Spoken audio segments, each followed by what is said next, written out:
Les réseaux sociaux et plus largement le web, ça a permis, comme je vous le disais, de diffuser un discours alternatif, premièrement.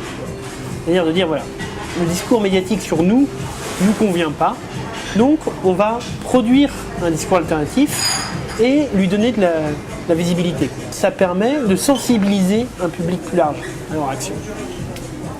Ça permet, dans cette logique-là, de mettre en scène aussi une forme de convergence des luttes entre les différents projets.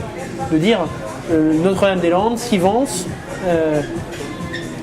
la ferme des 1000 vaches et autres sont tous des espaces de lutte contre un monde plus large capitaliste.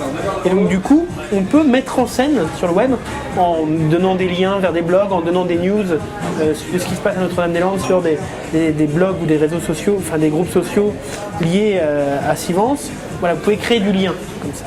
Donc voilà, il y a un aspect de mise en scène du discours des réseaux sociaux. Ça permet la mobilisation. C'est des appels à la mobilisation. C'est d'essayer de faire venir des gens sur les ZAD, par exemple, de faciliter le développement logistique aussi.